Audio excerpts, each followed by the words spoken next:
పెళ్ళైనా పండగైనా వేడుక ఏదైనా పట్టుచీరల ప్రత్యేక వేదిక వారాహి సిల్క్స్. రాజకీయ వేదికలపై సింహంలా గర్జించే ఒక నాయకుడు తన ఇంట్లోకి అడుగుపెడితే ఎలా ఉంటారు? లక్షలాది మంది కోసం జైలుకు వెళ్లిన ఒక యోధుడు తన భార్య పిల్లల ముందు ఎలాంటి తండ్రిగా నిలిచారు? బాహ్య ప్రపంచానికి ముద్రగడ పద్మనాభం అంటే ఒక ఉద్వేగం, ఒక తిరుగుబాటు, ఒక అలుపెరుగని పోరాటం. కానీ ఆ పోరాటాల వెనుక, ఆ తెగింపు వెనుక కన్నీళ్లు పెట్టించే ఒక వ్యక్తిగత జీవితం ఉంది. భార్య పిల్లలను సైతం పణంగా పెట్టిన ఒక త్యాగ నిరతి ఉంది. పట్టు వదలని ఆ నాయకుడి కుటుంబ నేపథ్యం, ఆయన వారసులు ఎవరు? ముద్రగడ వ్యక్తిగత జీవితం గురించి ఈ వీడియోలో తెలుసుకుందాం. ముద్రగడ పద్మనాభం 1953 జనవరి 22న తూర్పుగోదావరి జిల్లా కిర్లంపూడిలోని ఒక సంప్రదాయ వ్యవసాయ కుటుంబంలో జన్మించారు. ఆయన తండ్రి ముద్రగడ వీర రాఘవరావు. ఆ ప్రాంతంలో చెరిగిపోని ముద్ర వేసిన గొప్ప నాయకుడు. ప్రత్తిపాడు నియోజకవర్గం నుంచి 2 సార్లు స్వతంత్ర ఎమ్మెల్యేగా గెలిచి రూపాయి అవినీతి లేకుండా ప్రజలకు సేవ చేసిన ధిశాలి. ఇలాంటి తండ్రి నీడలో పెరిగిన పద్మనాభానికి చిన్నప్పటి నుంచే పట్టుదల, ఆత్మాభిమానం ఎక్కువ. అయితే ఆయన 24 ఏళ్ల వయసులో ఉన్నప్పుడు 1977లో తండ్రి వీరరాఘవరావు హఠాత్తుగా కన్నుమూశారు. ఆ సమయంలో ఆ కుటుంబం తీవ్ర శోకసంద్రంలో మునిగిపోయింది. కానీ ఆ తండ్రి ఆశయాలను సజీవంగా ఉంచేందుకు, ప్రజాసేవను కొనసాగించేందుకు ఆ యంగ్ డైనమిక్ ముద్రగడ రాజకీయాల్లోకి అడుగుపెట్టాల్సి వచ్చింది. 1978లో జనతా పార్టీ తరపున నిలబడి తండ్రి వారసత్వాన్ని నిలబెడుతూ తొలిసారి అసెంబ్లీలో అడుగుపెట్టారు. ముద్రగడ వ్యక్తిగత జీవితంలో అత్యంత కీలకమైన వ్యక్తి ఆయన భార్య పద్మావతి గారు.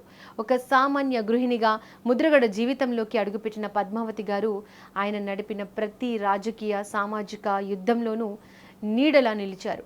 రాజకీయాల్లో ఉన్న వాళ్లకు ఆస్తులు పెరుగుతాయి, అంతస్తులు పెరుగుతాయి. కానీ ముద్రగడ జీవితంలో మాత్రం కేసులు, జైళ్లు, ఆమరణ దీక్షలు పెరిగాయి.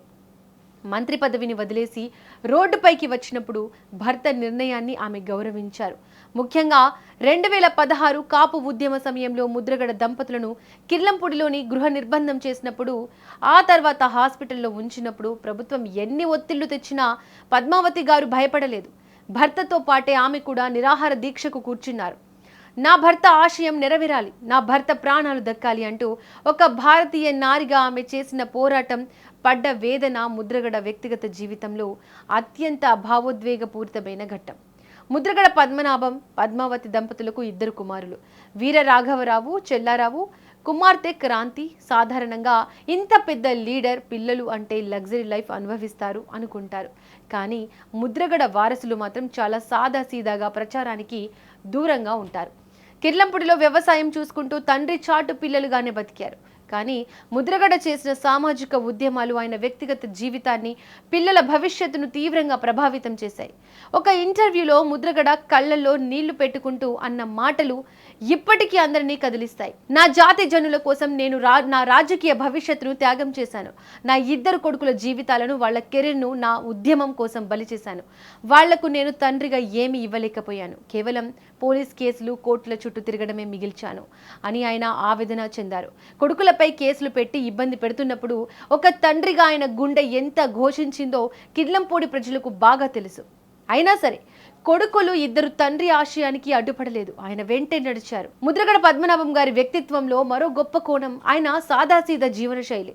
4 సార్లు ఎమ్మెల్యే, 2 సార్లు మంత్రి, 1 సారి ఎంపీగా చేసిన వ్యక్తి అంటే 100 కోట్ల సామ్రాజ్యం ఉండాలి. కానీ ముద్రగడ చివరి శ్వాస వరకు కిర్లంపూడిలోని పెంకుటింటి లాంటి పాత ఇంట్లోనే బతికారు. తెల్లటి లాల్చీ పైజామా, కాళ్లకు సాదాసీదా చెప్పులు, ఇది ఆయన రూపం. రాజకీయాల్లో ఎంత బిజీగా ఉన్నా కిర్లంపూడి వస్తే చాలు ఆయన సామాన్య రైతులా మారిపోయేవారు. తన సొంత తోటల్లో చెట్లకు నీళ్లు పోస్తూ, వ్యవసాయ పనులు చూసుకుంటూ ప్రశాంతతను వెతుక్కునేవారు. లండన్, అమెరికా లాంటి నగరాల కంటే తన ఊరి మట్టి, తన తోట, తన పెంపుడు జంతువుల మధ్య గడపడమే ఆయనకు ఇష్టం. ఈ నిరాడంబరత్వమే ఆయనను ఒక సాధారణ రాజకీయ నేత కంటే ఎంతో ఎత్తులో నిలబెట్టింది. ముద్రగడ పద్మనాభం అంటే కేవలం ఒక పేరు కాదు, ఒక త్యాగ చరిత్ర. సమాజం కోసం తన కుటుంబాన్ని, పిల్లల భవిష్యత్తును, సుఖ సంతోషాలను పణంగా పెట్టిన ఒక నిఖార్సైన తండ్రి ఆయన. భార్య పద్మావతి గారి అండ, కొడుకుల మద్దతు లేకపోతే ముద్రగడ ఇంతటి సుదీర్ఘ పోరాటాలు చేసేవారు కాదేమో. ఈ రోజు ఆ యోధుడు మన మధ్య భౌతికంగా లేకపోయినా ఒక ఆదర్శవంతమైన భర్తగా, బాధ్యత గల తండ్రిగా, వీరుడైన ప్రజానాయకుడిగా కిర్లంపూడి మట్టిలో కోట్లాది మంది గుండెల్లో ఆయన జ్ఞాపకాలు ఎప్పటికీ సజీవంగానే ఉంటాయి.